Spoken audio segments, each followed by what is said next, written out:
So today, let's look at a perfect chordal built on the flat sixth of a dominant 7 chord. It will be notated like this: flat 6, 4, 7 over dominant 7. A great upper structure to use on any altered dominant chord.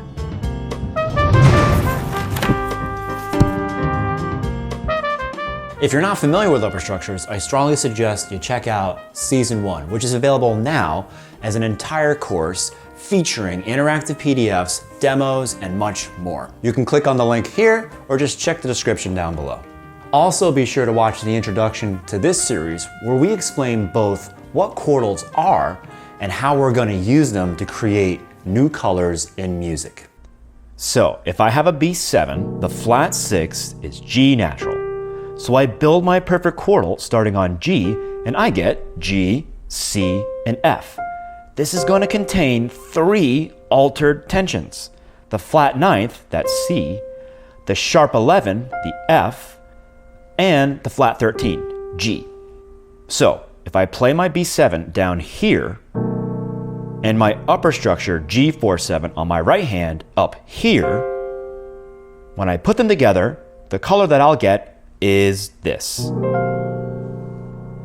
To construct this upper structure, we simply play a perfect chordal over a dominant 7 chord starting on the flat 6th degree of that chord. For example, in B7, the flat 6th is G. So we simply have to play a G perfect chordal on top of a B7.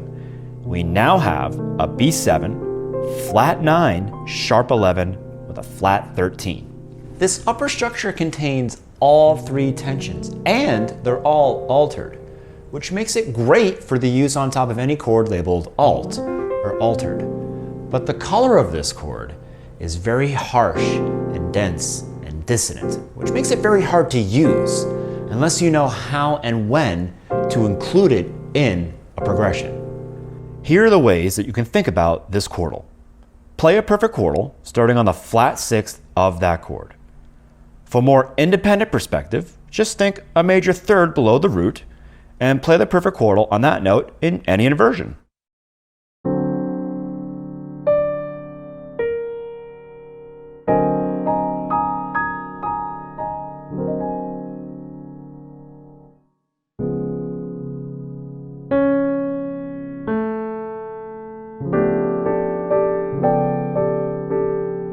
As we said before, this is a very hard chordal to use because it's very dissonant. Out of context, this chordal just sounds plain wrong. Also, as we said before, if you see a dominant chord labeled alt, for example, B7 alt, you can play a G47 over B7. The problem is that in many charts, they don't label the altered chords with alt, but rather use some altered tension in the chord symbol.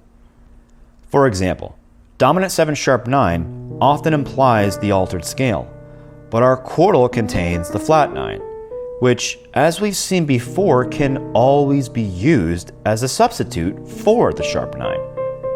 So theoretically, we could use today's chordal on a dominant 7 sharp 9, such as in an altered blues progression, where the 1 is a 1-7 sharp 9, like in Blue Trane.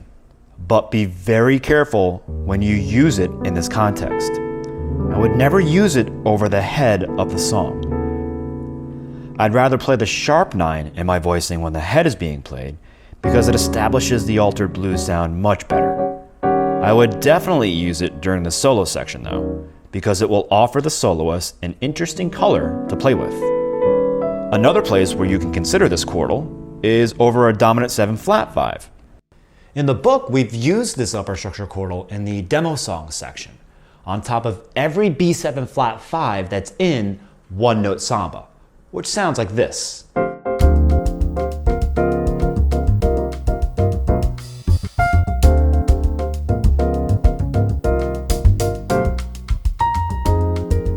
For a more advanced perspective, let me show you how you can use the flat 6-4-7 chordal on a regular 2-5-1 progression.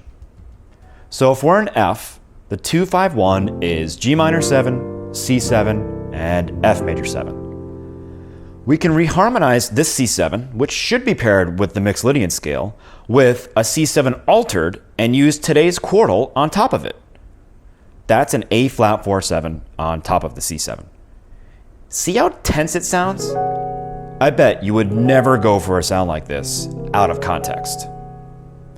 So now if we use the chordal from episode 1, the 1-4-7 over minor 7, on the G minor 7 chord, we get a G4-7 over G minor 7. And we can use the 3-4-7 over the F major 7 from episode 4, which gives us A4-7 over F major 7.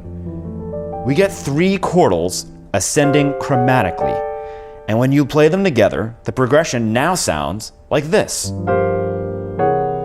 The whole point is that you look at upper structures from different perspectives. Each perspective will open up different doors, and any of these ways of thinking is useful. It is now time for your upper structure challenge of the day. See if you can picture the flat 6-4-7 that goes on top of the given dominant 7 chord. As usual, we'll give you 4 beats to think about it, and then we'll show you our answer. B7, G4-7, E7, C4-7,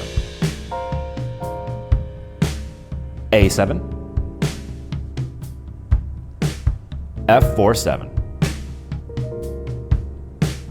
D7, B flat 4-7, G7, E flat 4-7. That's going to do it for another episode of Upper Structure Fridays. Thanks again for joining us. Remember, Season 2, Upper Structure Quartals, is now available as an interactive PDF, including all of these video lessons, 12 key workouts, and demo songs showing you how to apply these upper structures on top of real jazz standards.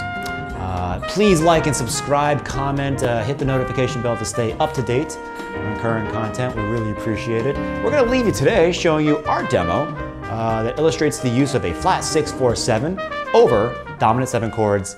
Enjoy.